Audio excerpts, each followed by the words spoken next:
Away we go. So good, we're recording and it's session 3. For those of you at home, you need to look at your email and look at those warm-up questions and do those prior to watching the video so that you get the full benefit. For those of you in the classroom, we can kind of run through them again. Remember, some of the purpose of the first unit is to get terminology down, to define governments, not just, to define government, the physical framework in which it operates a state, and then begin to be able to identify different forms of government. We have 2 classification systems for that. One looks at who holds power, and we did that yesterday. We talked about where there is a single individual holding power. And what's that system? I'm going to do it to you in reverse today. Autocracy. When I have multiple people holding power. Leo. An oligarchy. And then when I have many, when I have, rule by the people, that's what? Every hand goes up. You've thrown your hand out of socket. You're raising it so quickly. Democracies, right? And for each of those, you ought to be able to come up with examples of, what is an autocracy, an oligarchy, a democracy. And then again, because it's AP, we're not just identifying, we're analyzing. We're talking about the advantages to these systems, the disadvantages. Now, similarly, we want to do that with, we looked at who holds power. Now we want to look at where power resides geographically. And again, there's 3 kind of systems where I've gone from, say, concentrating power to diffusing it a little bit more. So what are my 3 systems that I'm going to look at when I'm talking about where power is geographically? Nick, what am I looking at? Unitary, confederacy, federalism. Good. A unitary system, a confederacy, and a federal system. Where is power in a unitary system? What am I doing with unitary system? Where have I got it, Nick? There's one centralized government. Yeah. And so they have all the power. Overall, there's subdivisions. So there's a centralized government. It has power over all of its subdivisions. You've concentrated power in this case. Advantages. What makes that system actually kind of good? What do you think, Brian? It's more efficient. Yeah, it actually, there's no confusion. There's one set of rules, everyone follows it. It brings all the boats up to the same level, all the subdivisions are kind of following the same rules. Disadvantage? What would be objectionable, Nick? Unable to meet diverse needs. Yeah, different regions are different. They're different geographically. They have different kind of, think of the culture in Massachusetts versus California. There's different geography, there's different kind of political and social culture, and therefore there's different needs. And a unitary government can't necessarily take a nuanced approach and meet those local needs. Okay? So then we move on to confederacy. What's a synonym? What's an easy way to kind of think of a confederacy that gets you to the definition, Liam? Alliance. It's an alliance, yeah. What you have is an alliance of states. They come together for a common purpose. What would be an example? What would bring them together kind of by choice? Because you always want to give examples on tests. Like trading. Yeah, trade. What else? What were you going to say, Lam? Same thing. All right. So we know economics might bring them together. Issues of trade, trying to maximize imports and minimize exports. Military. Yeah, defense. That would be the other obvious one where they can kind of see we've all got a collective interest here. So again, always good to have examples to illustrate what you're talking about. You just want to do that reflexively. Okay, I've got a group of states that come together for a common purpose, but what do they do with power? Where is power mostly in a confederacy? The states remain sovereign. Yeah, they keep their sovereignty, and they give a very limited amount to the central government. And as a result, what's the historic problem with confederacies? What's the weakness? What do we see with all of our confederacies historically? Can you think of any modern examples? And that ought to give your answer there. Jen, what do you think? What's the problem with the confederacy? They always seem to fall apart. Yeah, they're weak. They're historically unstable. They always seem to fall apart. The strength is what? What's the good thing? What is the purpose of a confederacy in the first place? What do they go to it, Nick? It protects them from overpower. Excellent. It protects them from that concentration of power and lets them keep power, because what's the problem with concentrating power? Remember my axiom from yesterday? What is it, Leo? Can become corrupts. Yeah, it corrupts. Power corrupts. Absolute power corrupts. Absolutely. The more power I give you, the bigger the grins, because you begin to think of all of the things that you can do with that power. So the rule of politics is you want to kind of tightly control power. You want to divide it up, and then you want to overlap, make rules so that any use of power requires going through some other body. There's checks and balances, right? All right, so that's a confederacy. What's a federal system?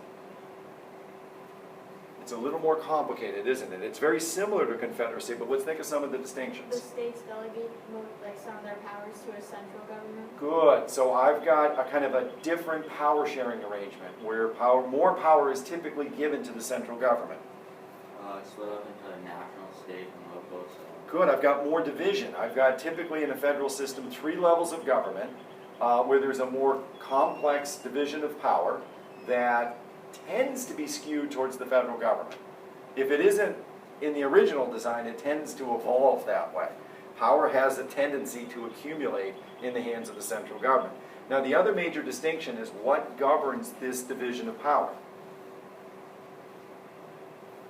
And this really kind of sets apart it from a confederacy. Where do I find this division of power?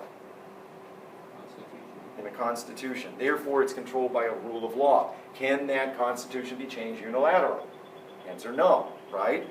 So that division of power is more formalized by a Constitution, and in it is a fairly complex division of power, again, where power tends to be concentrated in the hands of the federal government by design and by evolution. You know the confederacies are weak. They can't really meet common problems. They can't compel the states to give funding. They can't compel the states to provide troops. They can't compel the states to follow court decisions. And therefore, they can't do anything collectively. In a federal system, they're given enough power to kind of mandate that the states do certain things. And it makes it more stable. So that's one advantage. The other advantage is it's the best of both worlds. What do I mean by that? What do I mean by it's the best of both worlds? What is the federal system able to do? It gives protection along with being able to keep your rights. Yeah, it essentially what it does is when we need to have the federal government come in and hold up some universal standards, it has the power to do that. But it also has the power to meet local needs, right? It has the strength of the unitary model, but the flexibility of the confederate model. It can, when it's appropriate, say, you know what, I'm going to let the states take the lead. I'm going to let them, I said this yesterday, act as laboratories, these little, experimental modules, and if they do something that works, I can adopt it. It doesn't have to be top down. It can be bottom up, right? What's the weakness? Did you remember? A way to define the federal system is you have 3 levels of government all governing you. Think about that with education. Can anybody, again, kind of think of a problem with that? Brian, what do you think? The overlapping levels cause the confusion. Yeah, it's confusing. It creates tension and friction because sometimes they're not all on the same page, right? We'll look at that more in depth when we get to the federal system. What we're going to look at is what level of government governs best and how did we get to where we are where power is concentrated in the hands of the federal government. Good. For fun, real quickly, the 6 types of power. Did you guys do okay in that? Could you list them today? All right, so we started with we're afraid of power. And therefore, when we think of the 6 types, you ought to start with the idea of like, who's holding the power and divvying it up?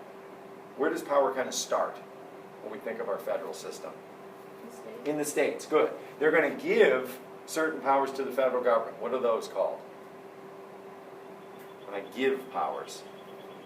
Delegated. What do they call the powers that they hold on to? Go ahead. Reserved, okay? By definition, what it means is if I haven't delegated to the federal government, unless it's another type of power we'll get to in a second, it locks them up. I am only going to allow you to do what I've specifically authorized you to do. Anything else belongs to the states. However, again, as I just hinted, that's not entirely effective. Sometimes the government is going to have to do things beyond its delegated powers. And when it does so, it has to look to what type of powers? Where does it get those extra powers, the federal government? Implied powers. Does anybody remember the clause in the Constitution? The elastic clause. Good, the elastic clause. That's the nickname. The more specific term, go ahead, Liam, Necessary. is the necessary and proper. Anybody remember the Supreme Court case that upheld it? Or not necessarily upheld it, but said this is what we see it as meaning? Again, I said you're going to have night sweats over these. What is it, Nick? Public versus Maryland. McCulloch versus Maryland. And the controversy? What triggered it? What were we arguing about? The bank. The National Bank with the state of Maryland, okay? Again, we're going to layer this a ton, and you'll eventually get it down pat, but you're really doing good already. So those are implied powers. Again, the catch with it is they can't be plucked from midair. These are powers that you can logically derive or assume, but where do they have to be drawn from? They have to have a logical connection to what? The National Bank is okay because I connected it to other things. Delegated power. The delegated powers. My power to borrow and coin money, for example. If I can borrow and coin money, I'm going to have piles of money. I got to put them somewhere.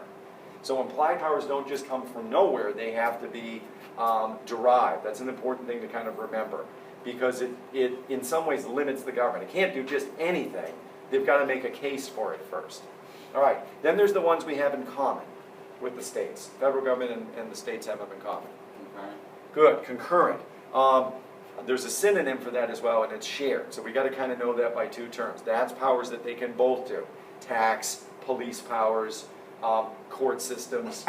What's another one that they both have in common? I've said that they have, bless you, both of them have certain things they can do. Hint. Jen. Both of them have things that they can do. And then they can't. Then there's certain things that they can't do, and they're called the denied or prohibited. All right? Violations of due process. Violations of freedom of expression. Those might be examples, okay? And then the final one is a kind of an academic, esoteric one. What is it, Nick? Is it a hand or just a... What's the one where the political scientists like to say, okay, this is... If it's not one of these, it's what? Inherent. Meaning, by definition, governments need to do certain things, and if they can't find justification in any of these other ones we've listed, there may be a logical argument to say they can have them. Giving an example is tricky because what we've seen is, over time, governments have assumed almost every and any power. They can get really creative at it. All right. From there, we went to the origins of government, and we really were kind of just doing a loose kind of look at history. We weren't kind of going step by step, but we were looking at major developmental periods and kind of looking at why governments evolved during those developmental periods and what needs they served. And it's a way of thinking about government in a pure sense, to think about what is really the purpose of government. So we looked at the river civilizations, and we saw that they were largely providing order and structure and protection because concentrated living demanded that. And then we looked at the Greek and Romans, and they aspired to a little bit more. They aspired to incorporate the role of people, having a voice in government. We went to the Middle Ages, the Dark Ages, and we could talk about feudalism, and at least there was division of power. And as we divide power, we limit government. And the feudal system is in some ways an effort to provide security in an incredibly insecure world. But it gets a name, the Middle Ages, or excuse me, the Dark Ages, because it's not a great period. From there, we fast forwarded into the era of absolutism, which is a bridge to the Enlightenment. And there we begin to look at our social contract theorists. And all of them, one of the things they have in common is all of them, in order to think about government, take you where? Where do they what fictional place do they kind of take you to think about what is government and why is it necessary?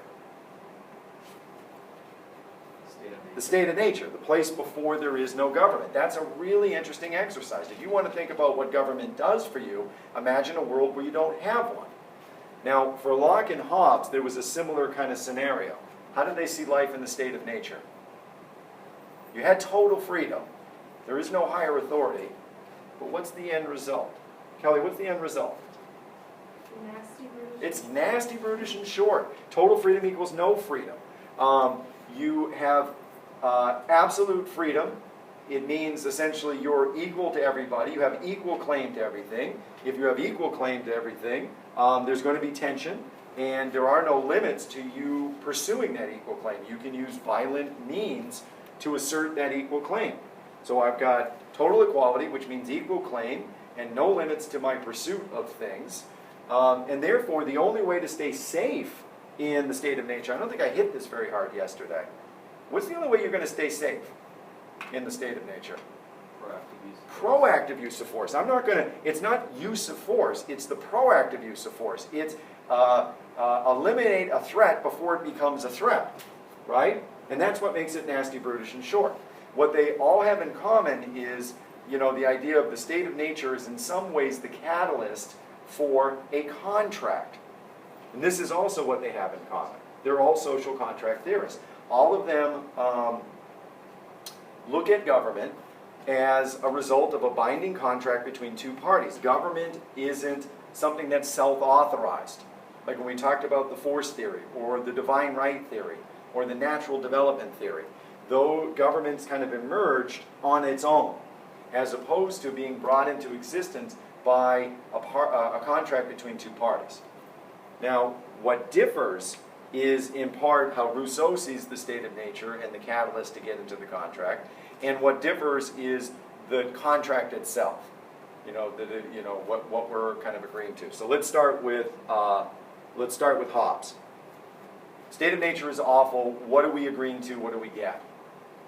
Think about what's got us in trouble. What are we agreeing to, and what do we get? Go ahead, Land. Give up rights and protection. Rights are what got you in trouble. Your total freedom is what got you in trouble. You're going to agree to give up those rights in exchange for protection. And again, this is a kind of an intoxicating theory. This is one that kind of traps you in it, because if you think about it, you are perhaps willing to give up almost everything to protect life. You know, we've all got an instinct for self-preservation, and everything else is kind of a luxury. You know, if you're faced with that kind of choice. What Locke does is he doesn't make it a choice. He's basically saying you're giving us a kind of a false choice here. And there's a different way of looking at it. How does he look at rights? The things that Hobbes says you have to give up. How does he kind of flip it on its head? When he looks at rights, he puts a word in front of him. What does he put in front of him, Jen? Limited rights. Good, that's going to be part of the equation, but why am I just limiting rights? How do I look at rights in general? Go ahead. They're unalienable. They're yours. They're God-given. They're nature-given. They're part of the natural order of things. You're born with them, and as a result, you don't give them up. You do what, Jen? You limit them. You know, again, underline that, underscore that. That's the way out of the riddle. I don't have to give them up. I just have to figure out where the overlap is and abide by that. And I get protection in exchange. It's an elegant solution. I have speech, I just don't have total speech. My right to speak. You know, one of the best ways of thinking about rights is my rights end where my fist ends and your nose begins. It's a good way of kind of thinking about it. When my rights start to overlap on your freedoms, that's the line. And that's what the courts do. They kind of begin to think about what's the greater good that we have to, we're going to have to sort out two interests. Which is the more important interest? Okay? So, at any rate, that's Locke. Rousseau, a whole different ball of wax, right? Because he starts in the state of nature and looks at it a little differently. How does he look at pre-civilized man? Locke and Hobbes say we're awful in that state of nature. How does Rousseau see us in the state of nature? Pre-civilized man, Nick. Pre-moral. Morality is an abstract concept that doesn't apply. We're just in the natural state of things. What actually corrupts mankind, according to Rousseau? What makes us bad? Giving them material items. Society, all of a sudden begins to create these arbitrary things that we compete over, material and non-material things. What's his solution? Well, let me even backtrack a little further. So we want to. The problem isn't the state of nature. The problem is society. How we're going to fix it is a contract But here's what's different. Who makes the contract with Rousseau?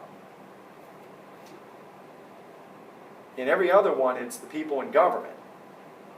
I said that with Rousseau, it's kind of like the Mayflower Compact. Who's making the compact? Got a guess, Brian?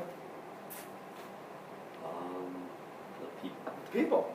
Yeah, we collectively come together and agree to abide by the system that we're going to create.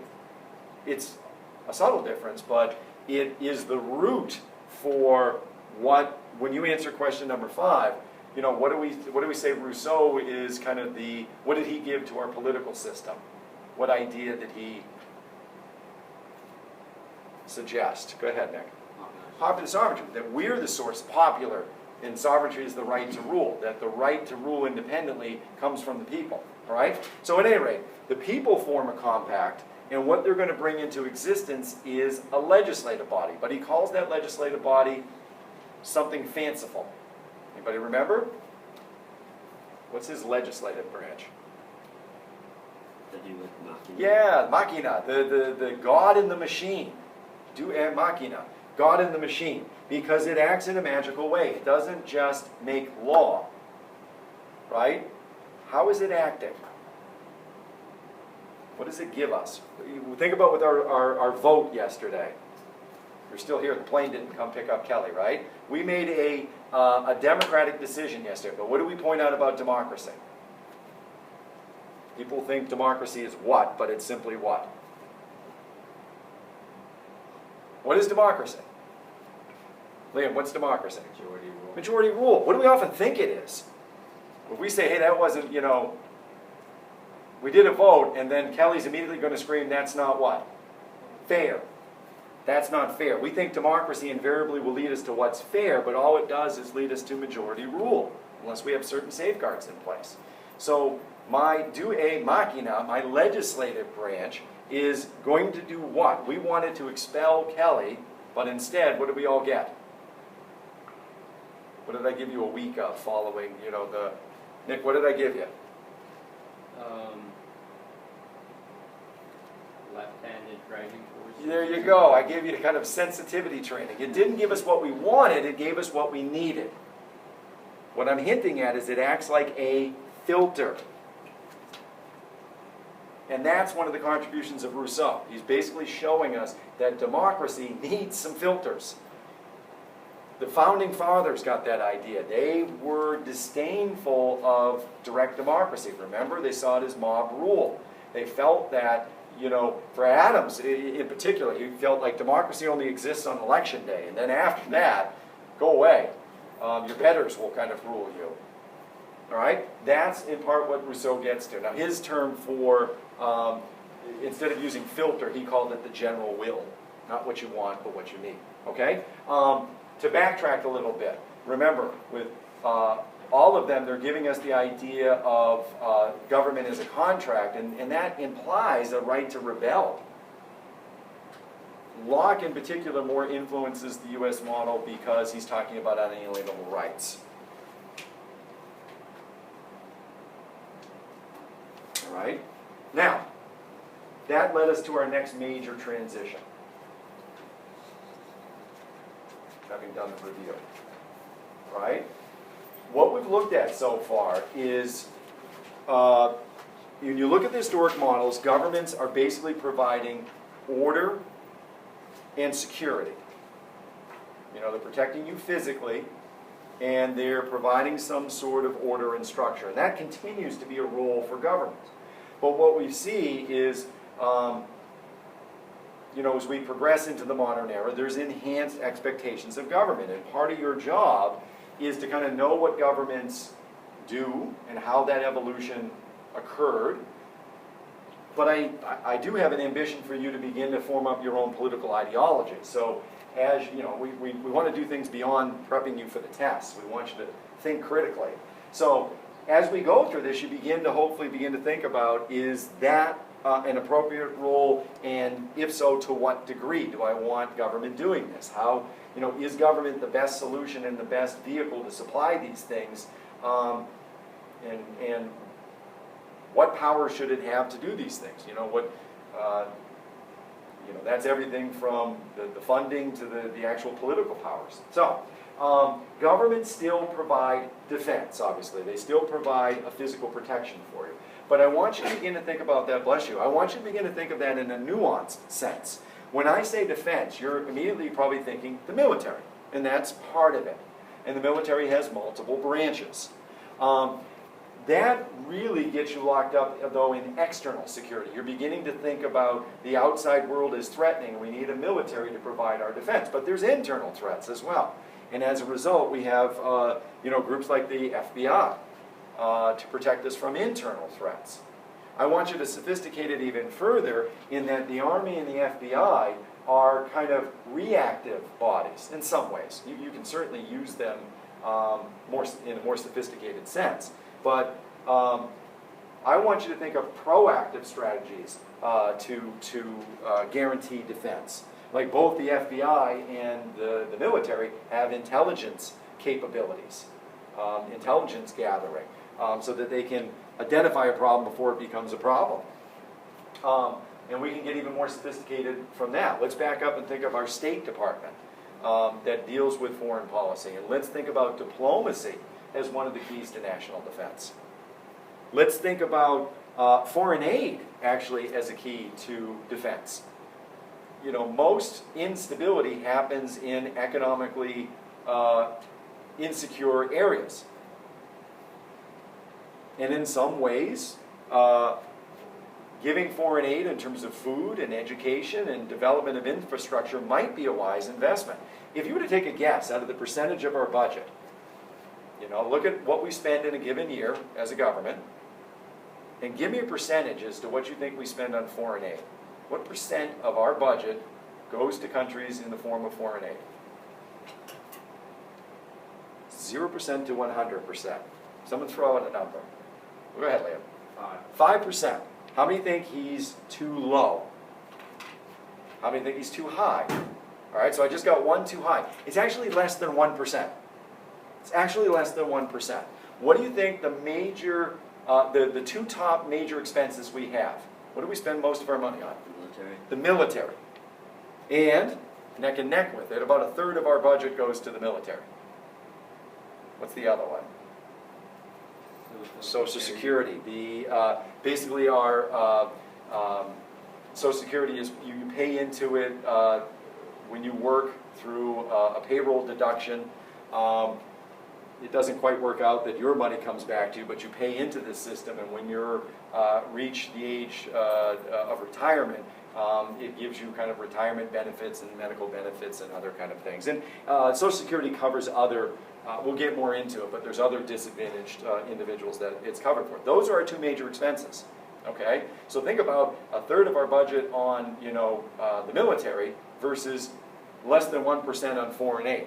Now, I'm not saying foreign aid is always a magic bullet, but it might be a proactive solution to think about so that you don't have to go in and do the more hard work of fighting. Now, so again, with talking about defense, I want you to think about it in a more sophisticated sense, because as you study government, you realize the complex things that governments have to do. It's not just the military, it's all of those proactive kind of tools in domestically and foreignly. We can see that with keeping order as well, because you want more than just the freedom to, at a minimum, you want to feel secure in your person and feel like, there's not going to be a harmful event that happens. But we aspire to more, and keeping order is different. What I mean by keeping order is this expanded sense of security by kind of regulating things to make sure that rights and freedoms don't overlap. Now, think of it real simply, like you getting here to school today. You went on roadways that all kinds of regulations govern in terms of the speed you can travel and where you're supposed to stop and how you're supposed to drive. And then you came into a school building that is safe, relatively, because it was built according to code. There's a code in terms of how you build a building. It has to meet certain structural requirements. And certain building materials can be used, and certain building materials can't be used, like asbestos. right? Relatively safe that you came in here. And you know that all of it was put together well because it was done by licensed contractors who, you know, knew not to wire things up so that they'd blow up, right? You're being taught by a licensed teacher. I'm somewhat of a crackpot, but I'm at least licensed. The state has kind of looked at me a little bit and said, he's okay, he won't do too much damage, right? I've had to go through certain educational requirements and certain testing to make sure that I'm not a complete loon, right? All of these things are going to kind of guarantee order. It means that you not just have you know, protection of life, but an ability to enjoy your rights to like the fullest degree. All right, and again, we can look at that creatively. I've been mostly looking at uniform standards. You know, you're going to go home and eat, and you'll know that you're not eating something that's going to poison you because of, again, those uniform standards. People have made sure that things are safe. We could also look at, though, the laws that we pass, courts, the police system.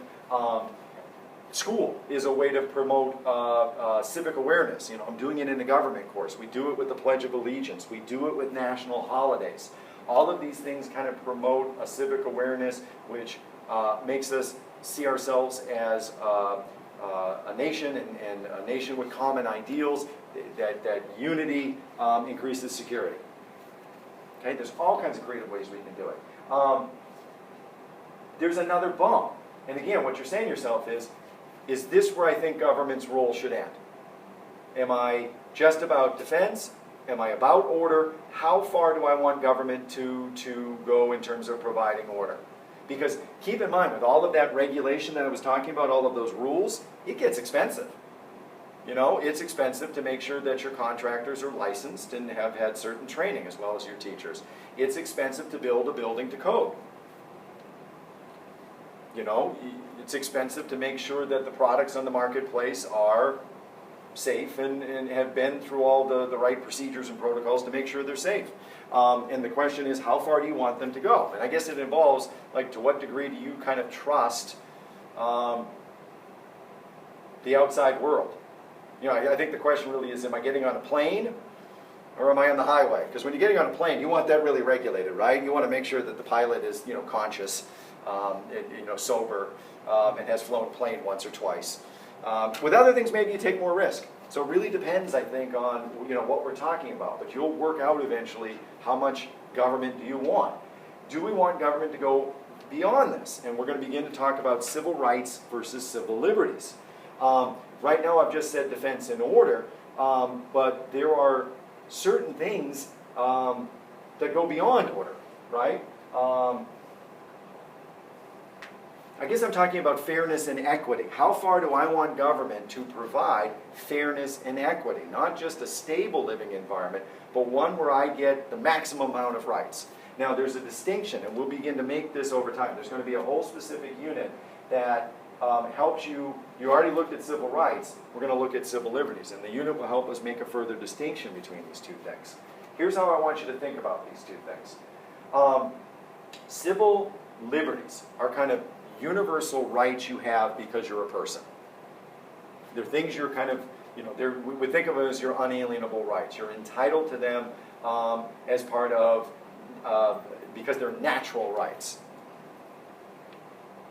What you need to have happen in order to have a maximum amount of these rights is less government. And it makes complete sense when you think about it that way. Think of freedom of speech. What's going to increase the amount of freedom of speech you have? And the answer is less government. The less government there is, the more you can have freedom of speech.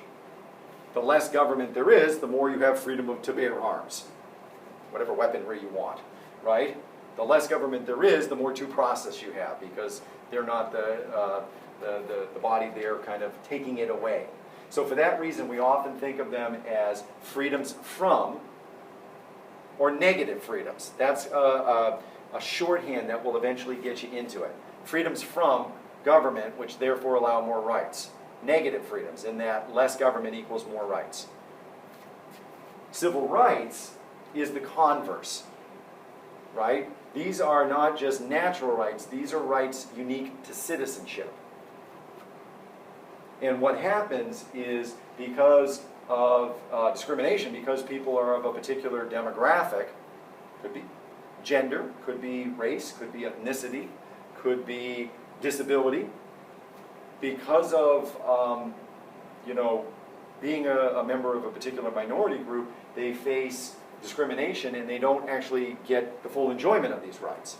And what it's going to take for them to be able to enjoy these rights is the proactive actions of government. So whereas civil liberties are negative freedoms, civil rights are positive freedoms. Freedoms too. I have a freedom to vote, but I'm not able to do it because I'm facing discrimination. I need a positive act of government. I need poll watchers. I need legislation that gets rid of literacy tests and poll taxes.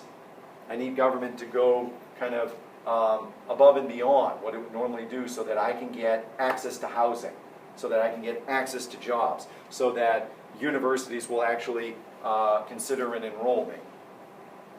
What we're going to look at in a second is, you looked at it from the historic sense, and what we're going to look at is the question of, is the fight for civil liberties and civil rights kind of over?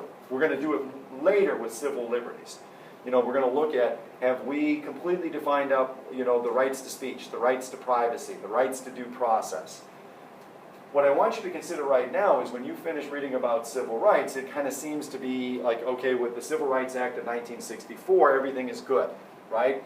We've guaranteed civil rights to everybody. And that's an open-ended question. I'm going to play a little bit of a devil's advocate right now with some numbers to get you to consider whether or not efforts to guarantee civil rights is over. You're going to be especially, I think,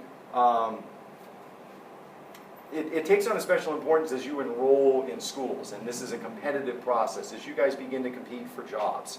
And you know, you guys are going to want things to be fair, and it's often easy to kind of interpret, well, did a person get a job or get a place in the university because of gender or race or ethnicity, and was that fair? Here's what I want you to consider. When you think about whether or not we're done guaranteeing civil rights, you have to think about, are all things equal at this point? Can everybody compete equally? Is the playing field level? And when you look at certain economics, you're going to see that there's still disparity. When you look at poverty and who's below the poverty line, it's skewed demographically. In other words, if I were to take if I were to look at who's below the poverty line, you find that 10% of white children live below the poverty line. And that number increases as I go across my demographics. 11% for Asian, 27% for Hispanic, 33% of African American children are below the poverty line, even higher for Native American. Now, the problem with poverty is it then begins to have correlations to other things. It becomes an obstacle that's really hard to overcome because, for example, there's a correlation between income and education. So think about the connections. There's already a correlation between race and income, and that makes there's a problem, therefore, with race and education. When I look at coming to school kind of prepared, you know, you're going to see people that are economically advantaged having an even greater advantage. If you were to look at an affluent household, and the number of age-appropriate books they have for their kids, it's around 200. 200 kids are surrounded by books in affluent households. In a poor household, what you're going to see is 0 to 2 age-appropriate books. You know, there's not books. And what the kids in economically advantaged households also are surrounded by is language. They come to school with a working vocabulary of 20,000 words. Economically disadvantaged, 2,000. So is that field kind of level? They're coming in already economically disadvantaged. And often when you come in disadvantaged, it's a hard hurdle to overcome. It's not that you can't. There's plenty of success stories, but it's harder. What you see is that if a kid is a poor reader by the end of first grade, they tend to continue to be a poor reader throughout their academic career. It's almost like that window of opportunity where they're really receptive to language and learning, they've missed. And so they continue to be kind of disadvantaged. You see that they continue to be poor readers into the fourth grade. And that results in lower graduation rates. When I look at graduation rates according to race, you see that Asian Americans predominantly complete high school. You've got a 91% graduation rate, 88% for whites, drops to 78% for African Americans, down to 72% for American Indians.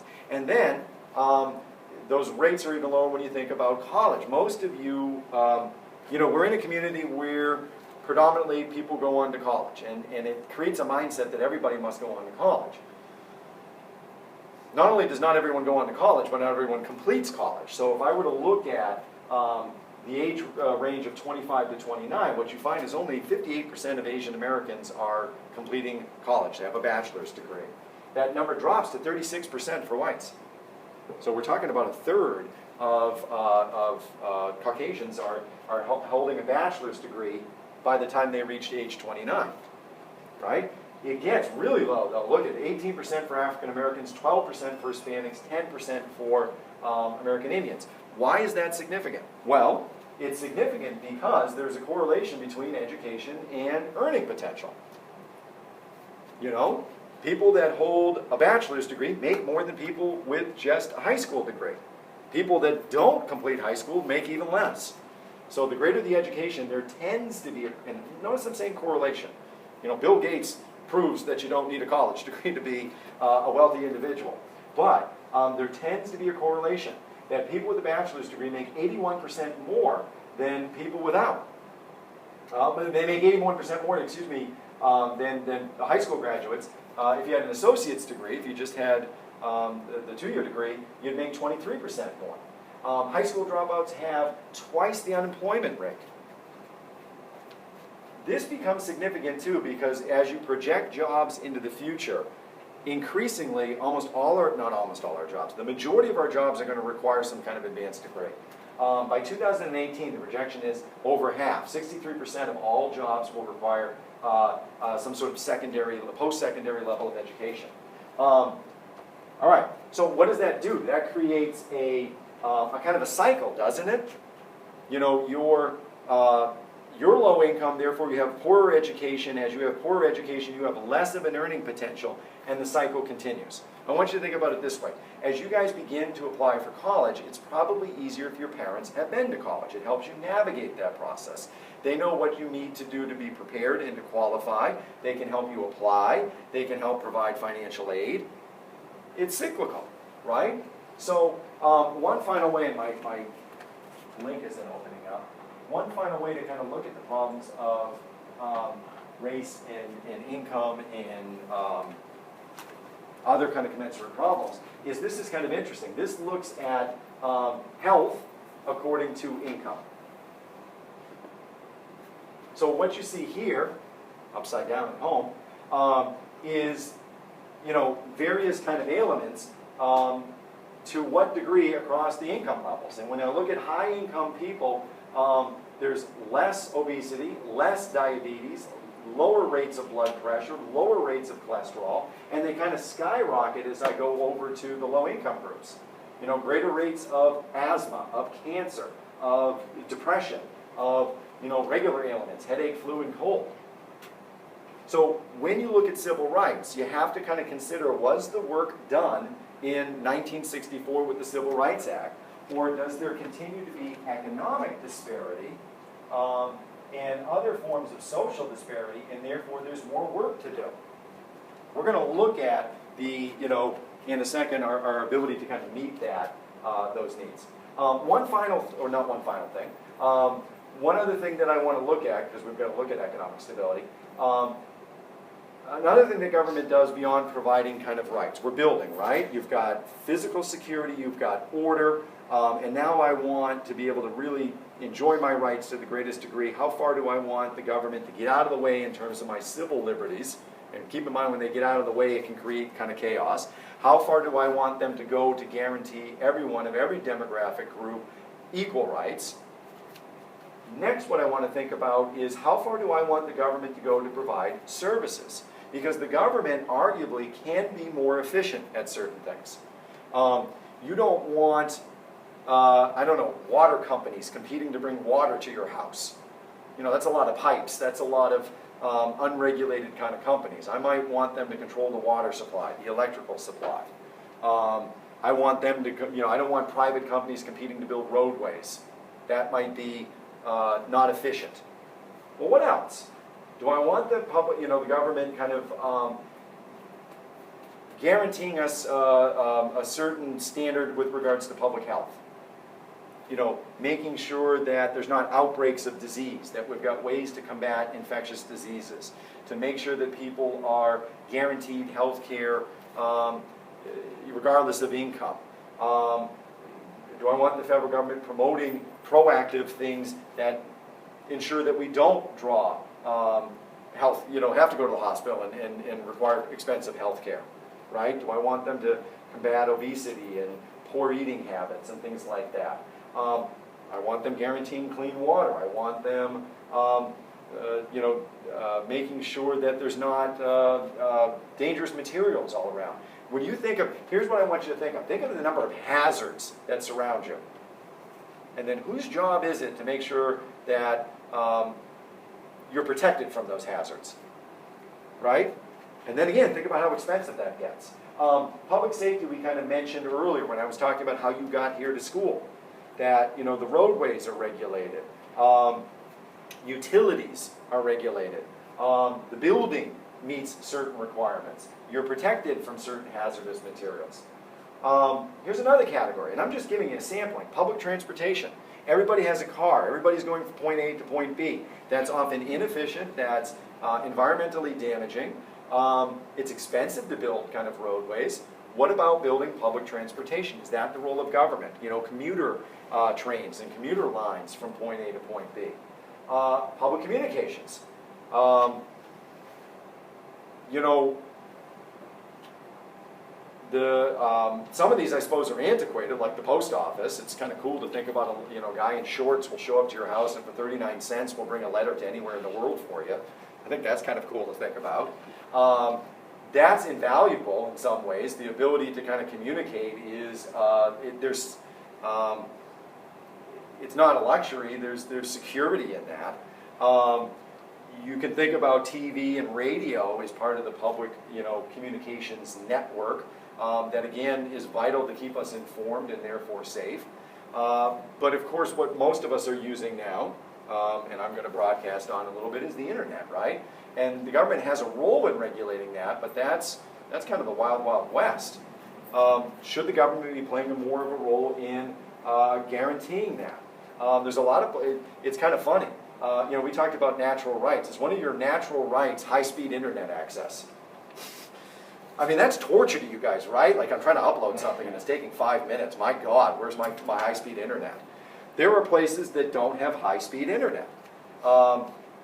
Therefore, their access to information is more limited. Should the government be doing things to make sure that high-speed internet is out there? Companies, I can't even, what's it called? There are certain companies that, they control the tubes and wires, and they'll slow down access of certain, if I'm trying to get to Amazon, it's going to be a little slower because of the company controlling tubes and wires. Should the government be wading into any and all of that? Public education. All right, here's a great one to look at. Would it be better if everybody was left to their own devices to pay for education privately? Would education be better? Or is it better that the government provides a minimum standard of education? And my role is to educate all students, regardless of ability, equally. Can we efficiently do that, in a public school system? Would we be better off with private systems? Other things that the government provides is minimal protections for people below a certain income level. They provide for the general welfare clause. So if you are unemployed, there are benefits that you'd be entitled to make sure that you aren't completely destitute. Public health, public housing, libraries. This is a public convenience. Our library over here, is that government money well spent? It certainly creates access to information. It values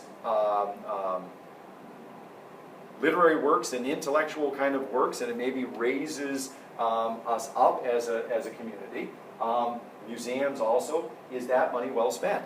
Because what I want to look at before we take a break is the economics to some of this. We all want stuff.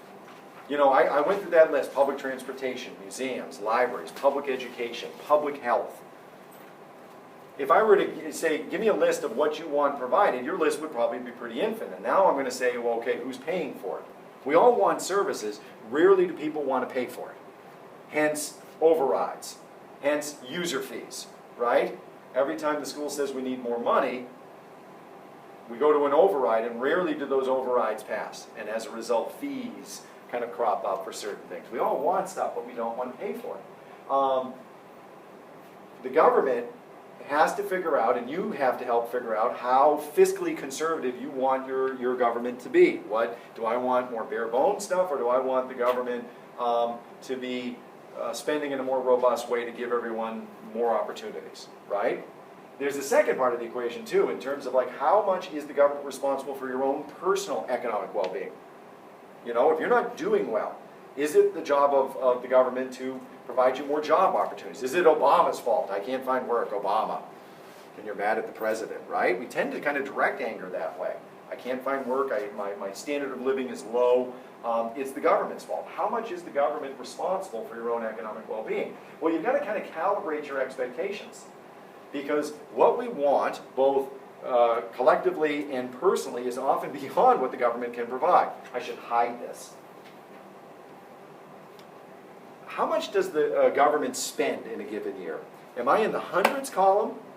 The thousands, the millions, the billions, the trillions, the quadrillions, the gazillions? Where am I? Anybody know? I'm in the trillions. Anybody know how many, what trillion? How many trillion does the government spend in a given year?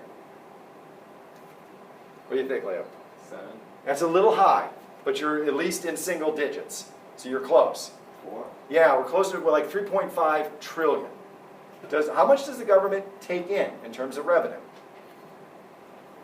I'll make it simple. More or less?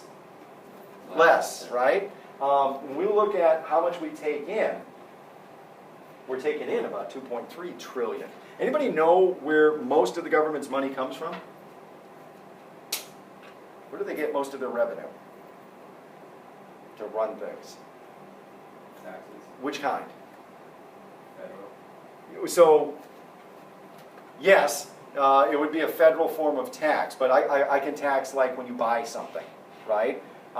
There's things called, when you own a car, you pay an excise tax. When you have a home, you have property tax. Income tax? Income tax, that's where they get most of their money. And there's others, there's corporates pay taxes, if you make profit on investments, there's capital gains taxes, there's all kinds of different, everywhere there's taxes. You turn around, there's some taxes. They figure out how to get money, right? And they'll do it creatively. But most of it comes from income, and most of it doesn't cover what we need. There is a difference between what they spend and what they take in. That difference is called the deficit. All right? So we have a deficit, an annual deficit of around 1.2 trillion. Oh boy. Here's the problem. This is annually, right? So in 2014, we'll spend about 3.5 trillion, and in 2014, we'll bring in about 2.3 trillion. And therefore, in 2014, we're short 1.2 trillion. What about 2013, 2012, 2011, 2010? Does the number that we were short just go away? I'll just erase that. It's just arbitrary numbers in a book, right? It is cumulative. So the accumulation of the deficit is what we call the debt. The words are real similar, but it's going to be hard to kind of keep distinct. But you know, deficit. You can hear the idea of difference in there. Debt. You can hear the idea of, you know, this is a burden that I'm carrying year to year to year. Our debt, yeah, you ready for this one? Is around 15 trillion. Oh boy. It's one of the scariest things I'll show you all in here. The debt clock, which is upstairs. When they first kind of invented these debt clocks, there was one in New York. And it was a billboard one that was lit up. And eventually they ran out of, you know, they created the light system for the numbers, and they ran out of room. And that's how you knew you were in trouble. The debt clock broke. All right? What do you see here? It's increasing. Why is it increasing? Oh my God, make it stop. Why is it increasing? When you borrow money, Interest. you owe interest. Now remember this when you go off to college. There's going to be people saying, here's a credit card. And you, oh, credit card, that's a great idea. I can go get a meal today and I don't have to worry about paying for it. And what you realize is the bill comes, some of you are laughing, you already have a credit card? You're worrying me. When you go to pay that bill, it's like, oh, I only have to pay $10. I got this delicious meal, I only have to pay $10. And then you find yourself 8 years later still paying the $10. You paid for that meal 5 times over, 500 times over, because all you're paying is interest. And God forbid you miss a payment, because then you get into late fees, and then all of a sudden you go past your limit. I used to work, it was the funniest thing, in graduate school, I worked in a collections department for a credit card company. And what makes it funny is, my credit was awful. I had the worst credit, and I was calling people trying to counsel them as to how not to do what I had done. Debt is a scary thing, and what makes it scary is the interest. So what you're going to look at, I got to find it. Here's our interest that we owe on that amount. It equals like 6%. 6% of what we spend mostly on defense, mostly on Social Security, and 6% of our budget goes to our deficit. Here's your individual share, by the way. $55,000. If you would cut a check right now, we can get rid of everybody, by the way, every citizen. I'm not talking about you have a job. If every citizen cut a check right now, that would get us out of this hole. We'll talk later about should the debt and deficit be as scary as we think. There's certain economic models that talk about it's okay if the government spends more than it has, as long as it doesn't get too ahead of our GDP, our gross domestic product, the sum total of what we make in a given year. And the government spending more than what we have can be healthy because it helps stimulate the economy. But there is a certain point where it gets a little scary, because the problem is, if most of your money is locked up, how do you save money? How do we do the things that we're talking about, right? So what we'll begin to understand is that there's 2 different kinds of spending. There's discretionary and non-discretionary. The words are kind of giveaways. Non-discretionary. What do you think that means? I have money and spending is non-discretionary. What does it mean I have to do? Brian, what do you think?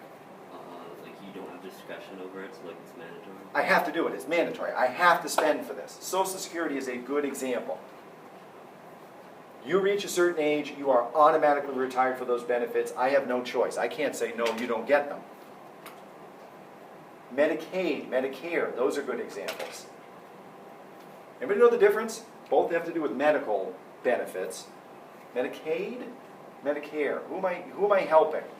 Medicare is like for the old people. Good. And Medicaid is for economically Good. disadvantaged. Yeah, low income. So I care about the elderly. They're cute, right? Hobble in on, gray-haired, and they give you hard candy. I care for them. Economically disadvantaged, I'm going to aid.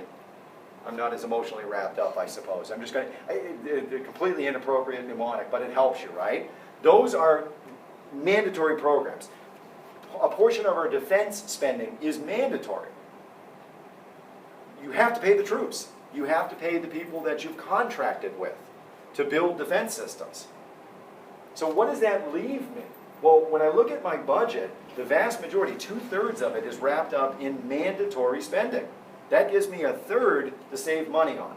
My discretionary spending, how much I spend on education, how much I spend on foreign aid, there's just 1/3 of it. We do this in schools all the time. Oh my God, we got to save money. Let's cut a departmental budget. Well, my departmental budget's like $4,000. And you're not going to save the school by cutting down the amount of videos and paper and construction material that I buy, right? There's not a lot to save from here. So when we talk about, yeah, I want more, we've got a complex problem, because where we get more from is, predominantly income tax, or we've got to get more surgical in terms of what we're spending on, and there's not a lot of room to get surgical. Can I grow the economy? Well, the economy is this behemoth. I get 10 economists in the room, they're going to give you 10 different answers as to what's the right move economically. And the amount of time it takes to play out and for an economic strategy to play out, is years and years and years, and you're not going to know if what you did actually was the catalyst for the change. So economies tend to be rather unresponsive, and I've only got a limited amount of tools. We'll look at this later. I have monetary policy and I have fiscal policy. Fiscal policy is the policy in how government takes in and spends money. Okay, so I can take in less money, and that puts more money in your pockets, and hopefully you spend more, and that makes companies have more money for hiring and production, and so I hire more people, and therefore people have more money in their pockets, and I'm producing at a more efficient rate, and therefore the cost of goods are coming down. Maybe that works. That's one end of fiscal policy. I can decide I'm going to take in more money. We're going to spend more, so I'm going to increase tax rates. Fiscal policy also has to do with what the government spends. I'm going to spend more through the entitlement and discretionary programs. I'm going to spend less. All right, so I've got a couple of tools when it comes to fiscal policy. Monetary policy is where we try to control the money supply. We're going to use the Fed. We'll talk about this more later on. But we've got a kind of an independent governmental agency that essentially, through interest rates and bond rates and reserve rates, is going to control the supply of money. You guys are thinking about college, and if I said you can borrow the money for college, but there's going to be a 50% interest rate, would you borrow? Heck no. If I said there's going to be a 1% interest rate, would you borrow? Right? So I can manipulate interest rates to manipulate the supply of money. If I set them really low, you're going to borrow. There's more money in circulation. If I set them really high, you're not going to borrow. There's less money in circulation. I can manipulate my reserve rates. That's the amount of money that banks have to have in the vault as a way of controlling the money supply. I can use bonds, and the bonds, you give the government money, the bonds mature at a certain date and you get extra money, right? I can make it more enticing to buy bonds, and I can kind of lock up money, or I can make it less enticing and there's more money in circulation. What all of this does is, in controlling the value of money, it makes you more inclined or less inclined to spend it. And I can kind of control the economy that way. If I make money more valuable, you're less likely to part with it. If I make money less valuable by kind of creating inflation, economists actually feel like a certain amount of inflation is good and a growth of inflation is good, I can get you to spend it. Long story short, these are my tools. And it's a voodoo science, what I've just described. My God, I'm pulling a lever, but I don't know what it does. So is that going to work? And ultimately what we are faced with is, okay, we want a lot of things, but what we have to spend isn't quite up to the task. Growing the economy doesn't seem to necessarily be an easy thing to do. So ultimately what we often decide is, what level of disparity are we willing to put up with? The capitalist system, which we'll look at in a moment, after our break, is predicated on winners and losers. When we talk about capitalism, our economic model, the free market, free enterprise system, government oversight is at a minimum. And you have freedom in the marketplace to compete and to succeed. And there are big-time winners. Conversely, there can be some big-time losers. By some measures, and numbers are all debatable, and you can make lots of arguments. The wealthiest 1% of the country control 40% of the wealth. And by some measures, 15% of the American public lives below the poverty line. We'll talk about poverty in a second. Poverty is destitute. You need all kinds of services. Low income, you're still qualifying for certain services, but you're a notch above. And low income is terrible too. By some measures, 48% of the American public is considered poor or low income.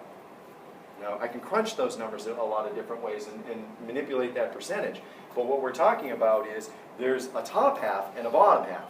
And is that okay? When I talk about poverty, poverty means you are, as an individual, making less than $12,000 a year. You're not necessarily having a sense of what $12,000 is a year, But let's look at just an arbitrary way of coming at it. National Association of Realtors, again, you can question numbers all you want. They're looking at what the average rent rates are for like 1,000 square feet of apartment, a one-bedroom apartment. You know, in a metropolitan area in California, more expensive as I go to non-metropolitan. But in either case, take these numbers and multiply by 12. Has that eaten up your $12,000? What don't you have money for now? You've paid for shelter. I don't have food, I don't have clothing, I don't have medical care, I don't have transportation. How does anybody live if they're below the poverty line, right? Now, the formula adjusts as you have additional members of your household. Because with additional members of your household, it's more expensive. You know, in some ways, two can live perhaps more cheaply, but if you've got kids to take care of, that means that $11,000 isn't going to cut it. So they increase the amount that qualifies you as poor and therefore qualifies you for a mass of programs. They bump it up to $22,000. All right? In part, what I've just done is I've painted a kind of, I suppose, a dire picture of our economy. And I've asked you about the role of our government in providing upward mobility for everybody. We all believe that we're going to do better than our parents. We're all going to be homeowners. We're all going to be more affluent and have maybe a second home and all kinds of vacation time. Is that legitimate? As a contrast, what I want you guys to think about is, my God, think of our standard of living compared to other countries. I don't know if you remember as ninth graders when we went to that CIA webpage, which in itself is amusing, that our Central Intelligence Agency, our major spy network, has a webpage for kids. And what they set up is all the kind of the things that told you about the standard of living in other countries. And our literacy rate, our infant mortality rate, our access to health care, our access to clean water, our protections against infectious diseases, our income compared to other countries. Man, we blow the doors off of other countries, right? We do really well here in a lot of ways. And that might be a converse to say, okay, we are going to have some disparity, but that disparity, when compared to other countries, is more palatable. All right? A final thing that we have to kind of think about, and then we'll take a break, is promoting social standards. I've looked at, okay, you get basic security, we're going to provide order, we're going to provide an expanded sense of rights, maybe my government begins to provide social services. Are they providing economic equality? And then finally, should they be promoting morality? Should they be kind of making people, governing kind of social behavior, right? All legislation to a certain extent touches on this, because once I create a body of laws and a means to enforce it, I am, you know, if you look at like, okay, you have to have a marriage license, and divorce is harder to get married. Well, I'm promoting monogamy that way.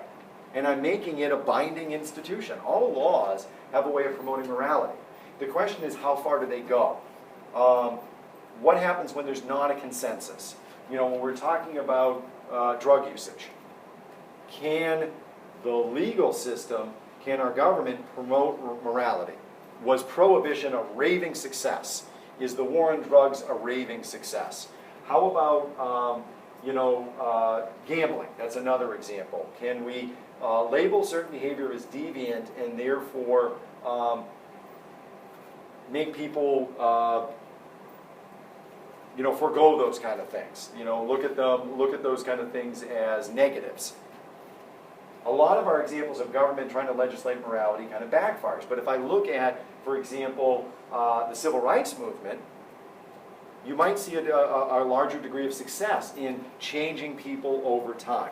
When you look at same-sex marriages, can the government change people's minds over time? And you might see more success there as well. So it's kind of interesting that there are certain things in terms of vices.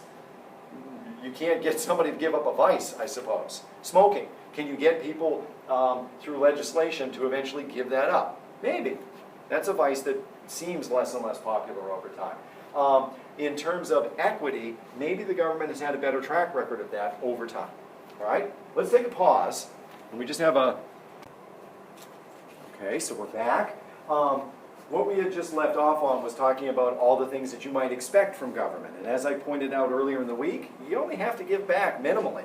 As a citizen, we often think of our rights. We neglect to think of our duties. And what we're going to get is a little more sophisticated today, and not just talk about what you need to give up in exchange for security and order and rights and services and economic opportunity, if not economic equality. But we're going to talk about responsibilities, because we only have a really small, limited amount of things that you have to do, and then there are things that ideally we do that make things better. So, duties, you guys listed this before. And mostly what you came up with was to pay the taxes in the military service. There are other duties. Obeying the law is considered a duty. And that obviously creates some stability. That's what guarantees life, liberty, and pursuit of happiness. I have a kind of a fill-in here. When we talk about paying taxes, and I talked about the government getting the majority of its revenue from income tax, anybody know? How many of you have a job where you get a paycheck? So you might know, right? And you might know. It's shocking the first time, right? Here's your paycheck, and you've done the math. I'm making $10 an hour, and I've worked 10 hours, $100. And then you get the paycheck, and is it 100? No. What is it? What's the percentage they take? 33. Yeah, it's 33%. It's roughly a third of your income. Now, the nice thing for you guys is you're below, if you look at how much you make in a given year, it's below the amount that they would take taxes out of, and you get it all back. It's once you start making a certain amount that they hold on to it permanently. You have to pay taxes in order for things to kind of happen. Military service is not compulsory. You know, in Israel and in other countries it is. Both men and women in Israel have to serve. Here, we pointed out the other day, you just have to register for the selective service. If ever there was a need to fight a war that required more than our standing army, they have a list of eligible men and women that they could draw from. What we didn't list was like jury duty. You know, part of our due process guarantee is a jury of your peers. You want to be judged by people that are similar to you, in the idea that maybe they'd be sympathetic. So for that reason, we have jury duty as part of a mandatory thing. Occasionally you'd get a notice in the mail that says you have jury duty. And by law you have to show up or face penalties. More often than not, we'll study this later on, you're there just as leverage. I've always been disappointed. I'm the government teacher. There's part of me that wants to be on a jury and doesn't. And the wants is because I want to see the mechanism. I want to see what a trial looks like from that end. The doesn't is I'm not sure I want the fate of an individual's, the fate of that individual in my hands. That's a little daunting. And you can get sequestered. You could be there for quite some time. Every time I've gone to jury duty, though, I've always been dismissed. Either the night before, you check in by the phone, or I show up, they hold on to you for a little bit, and you go. You're there really for leverage. Most cases get resolved via a plea bargain. They go into the hallways and they work it out. And the jury is there as leverage. If you guys can't work it out in the hallway, there is a jury that is ready to be impaneled, and they're going to take the decision out of your hands. We'll get more into that when we talk about the court system, but just as a little preview. Again, I like to layer things so that you remember them. School attendance is a duty. There's truancy laws. There's certain ages that you have to be before you can drop out. What's interesting is school attendance is mandatory, school performance is not. That's more of a responsibility. And we shift into the kind of the voluntary actions. We are a representative democracy, meaning we transfer power to people that we have elected. If we are not making an informed, intelligent choice, then we are, governed. We're making our bed and having to lie in it. We're governed by people that were picked for the wrong reasons and perhaps are poor at their job.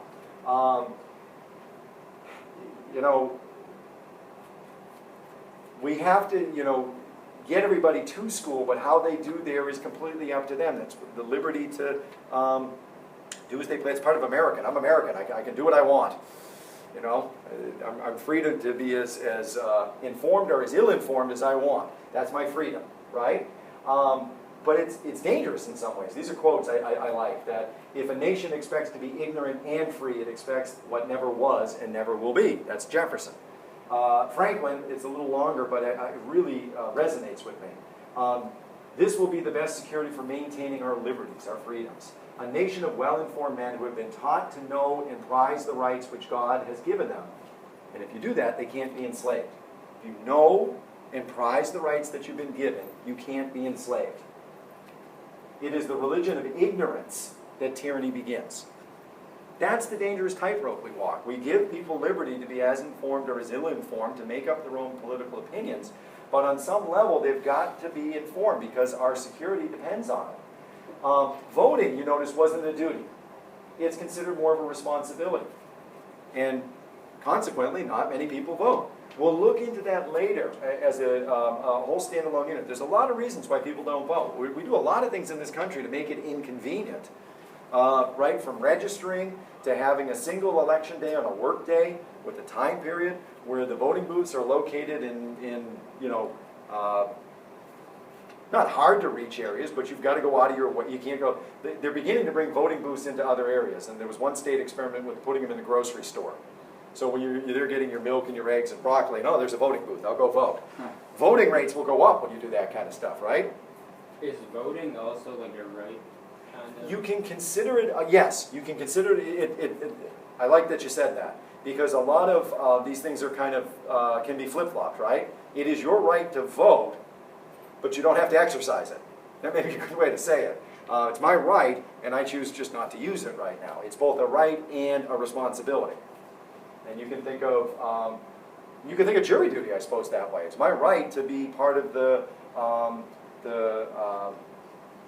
judicial process, to be able to have a say in that process. Now, again, we pointed out earlier in the week that voting is low by a lot of standards because of these barriers. In presidential elections, only half the eligible voters vote. Notice I said eligible. Excuse me, I shouldn't have said eligible. Registered. No, I did that backwards again, and I'm capturing all of this. This is another reason why our numbers are skewed. Eligible. When we measure voting behavior in our country, we look at everyone who could potentially vote. Eligible voters.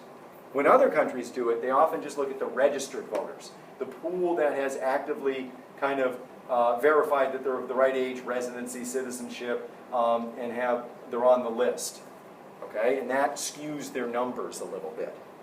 So our numbers are skewed a little bit that way. When we look at it compared to other countries, it still looks bad, though.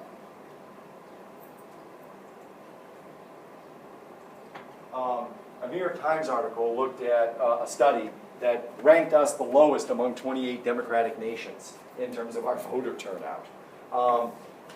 What you have to kind of, so here's a voter turnout rate of 53%, looking at a time range that's, only it goes from 1969 to 1986. But those numbers stay pretty consistent even in modern times. When you looked at it compared to the other democratic nations, there was an average turnout rate of 88%. But if I took out the places that were voting as mandatory, and it's mandatory in places like Australia and Belgium, it drops down to 77%. Again, hidden in that is some places don't vote on work days. They have election holidays. Some places allow you to vote over the course of a week. Some places you have same-day registration.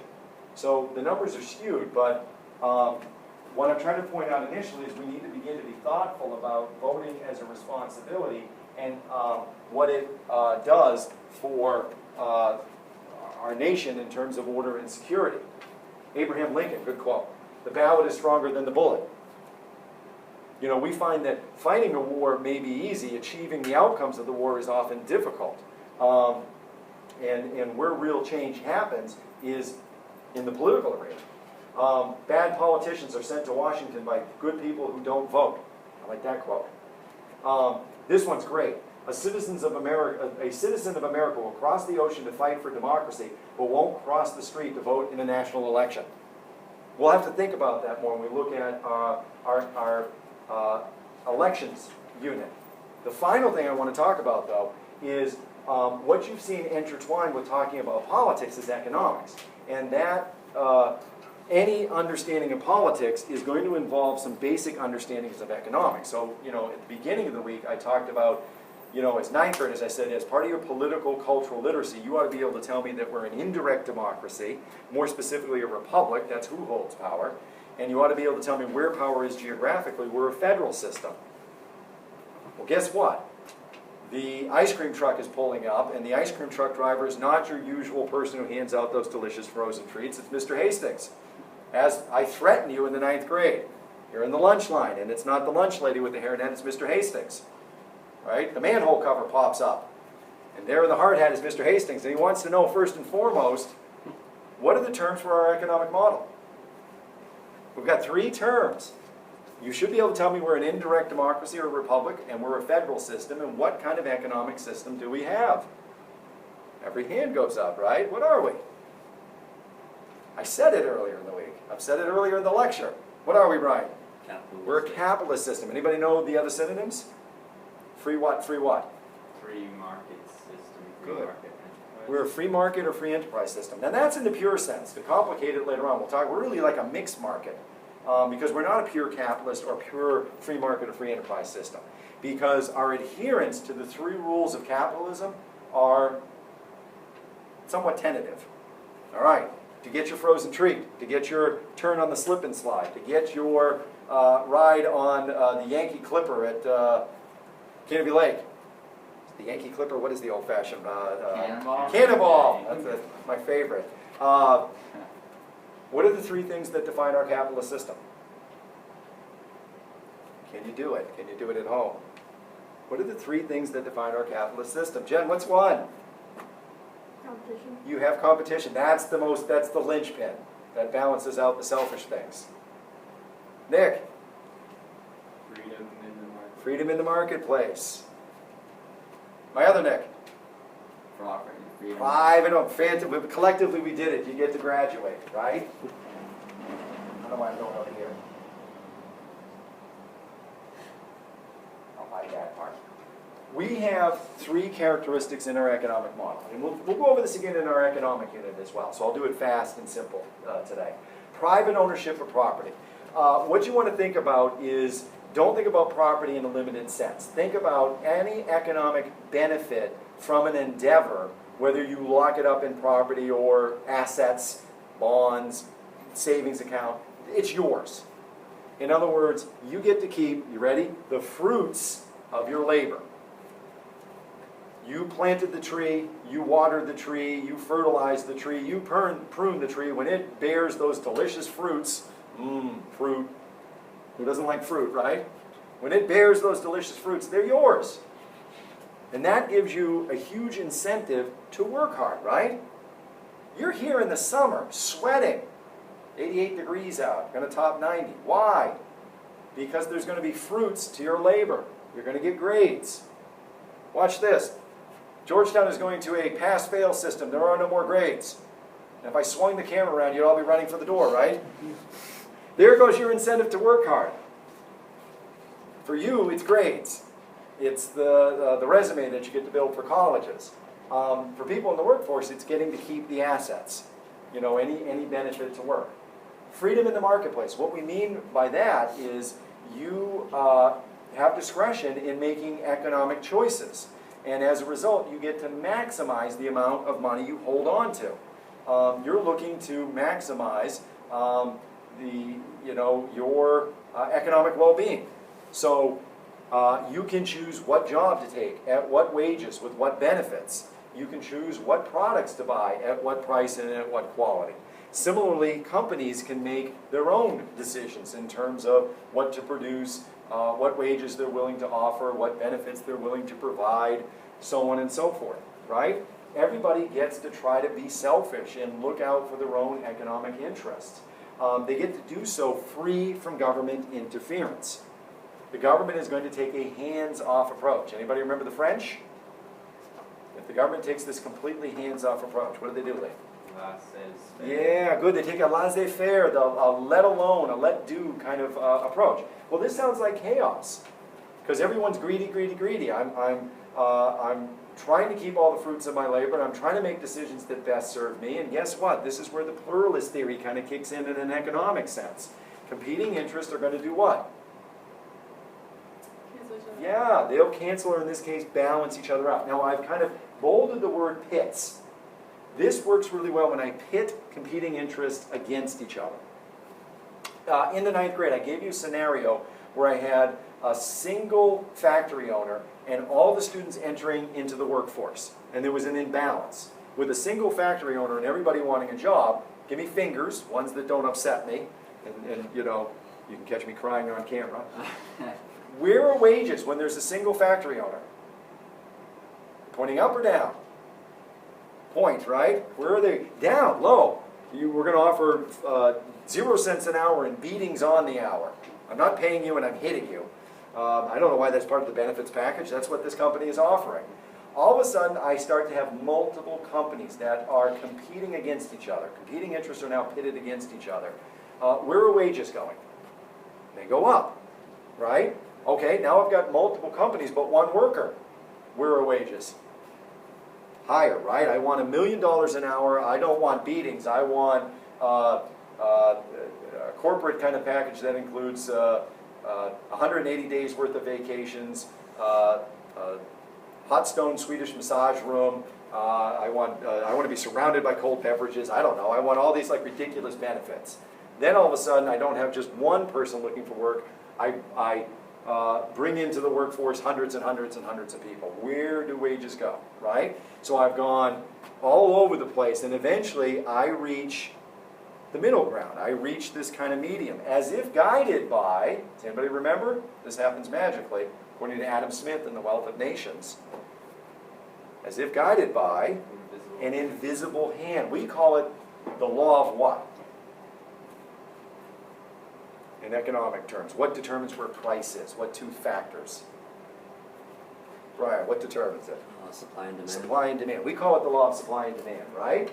So, this is what you should have held on to in terms of our economic model. What we have to consider is how pure of a capitalist model do we want? Does industry run and the economy run well with this laissez-faire approach? Do I believe in the invisible hand? For Smith, he took a kind of a pure approach to this, like you would look at an ecosystem. We hate mosquitoes, but if you kill the mosquitoes, then the insect, the insect, the bat, the bird, the frog population, they don't have things to live off of, and up the food chain you go, right? Looked at it as an ecosystem. Don't mess with it. Well, we found when we didn't mess with it, we went through the Industrial Revolution, and there were, untenable amounts of disparity. There were people that were working 6-day work weeks, 14 hours a day for subsistence kind of living in incredibly dangerous conditions. There were child laborers working 10 hours a day for pennies. All kinds of health concerns. People living in cities in crowded tenements because that's all they could afford with poor health conditions. On and on it goes. And eventually the government began to regulate. Your job eventually is to figure out how much regulation.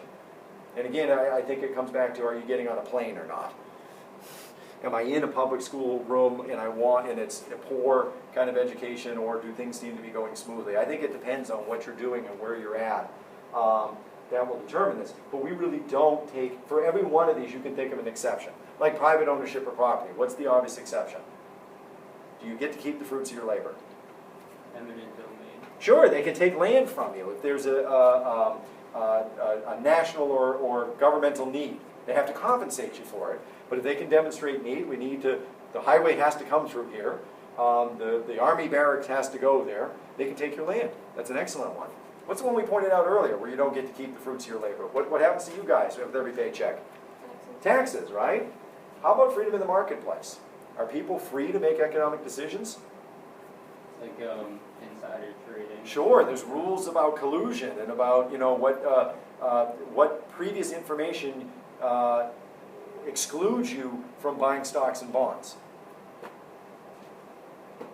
Can companies buy and sell whatever they want? Right? There's all kinds of marketplace rules about what goes on in the marketplace. There's restrictions in terms of what can you buy anything?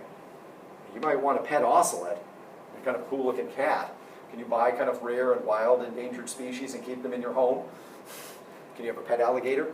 Anybody want a pet alligator? There's even rules about competition, and Nick pointed that out. There's rules about collusion, about trusts and monopolies, right? So we have a mixed model approach. Now, two other systems I want to kind of familiarize you with as a point of contrast, and we'll leave off. There's Marxism, well, three actually. There's Marxism, there's communism, and there's socialism. How many think you have a rough grasp of those things? Right? Can anybody tell me the difference, just in general, between Marxism and communism are kind of similar, aren't they? What distinguishes them? Marxism is like more like ideological Good. Form of communism.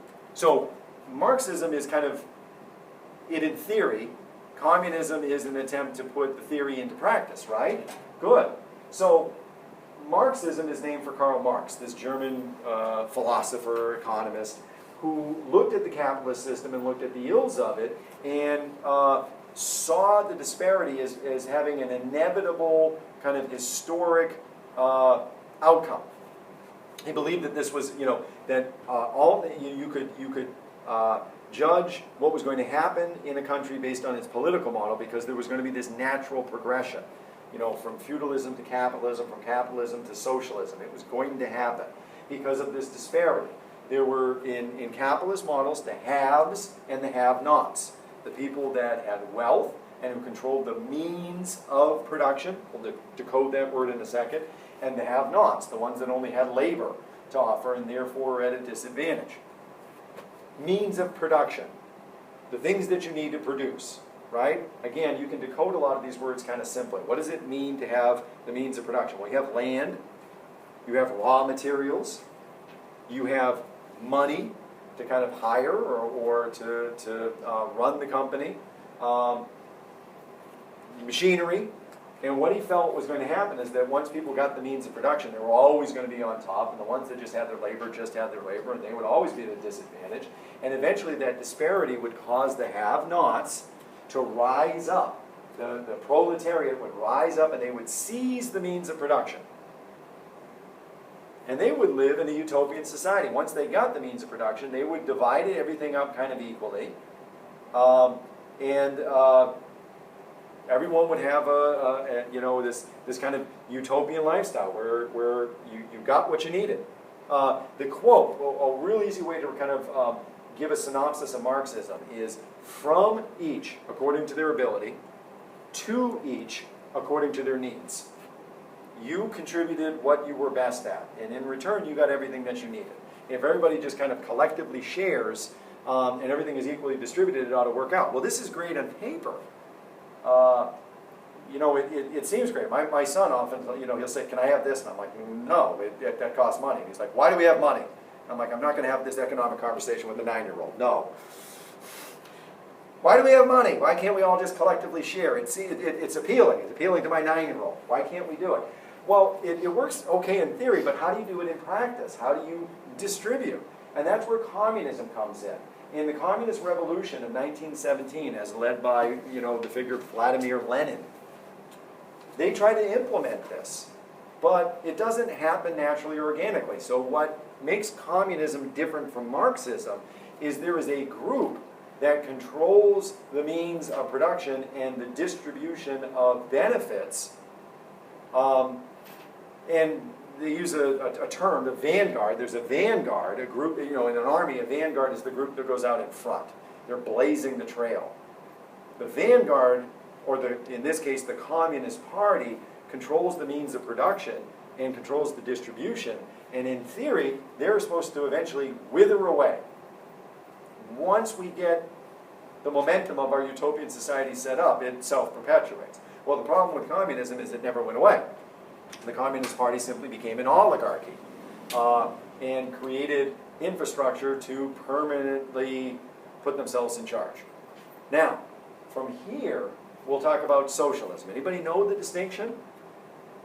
What's the difference between communism and socialism? Are they similar? Yes.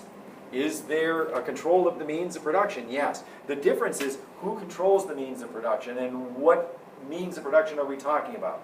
Can you think of countries that have socialized kind of programs? Things that they offer universally that is different than the United States. If you went to England, if you went to Canada, what would you be entitled to? What do they have that we don't? We're moving towards it in the United States. You went to Canada, you'd have universal health care, right? You go to England and other European countries, they have higher levels of education, post-secondary levels of education available. In Central and South America, sometimes oil and other utility things are nationalized. So the distinction is in socialism, only certain kind of key industries or things are controlled, and how they're controlled is not by the vanguard, the Communist Party. They are controlled often by a political party, but a political party that's elected. You go to the polls and you vote for a particular political party. They're then in charge for that, their term in office of the things that are nationalized. If you don't like how things are going in the next election, you can vote somebody else in. Okay? So, in summary, Marxism, the means of production are controlled collectively. In communism, the vanguard, the Communist Party controls those means of production. In socialism, the state controls limited amounts of industry, but the state is essentially, who's in charge in the state is determined through democratic election of different political parties. All right? With that, we're going to end, and we'll talk about our test on Monday here real quickly. Okay? And to talk about our test real quickly on Monday, I'm still recording.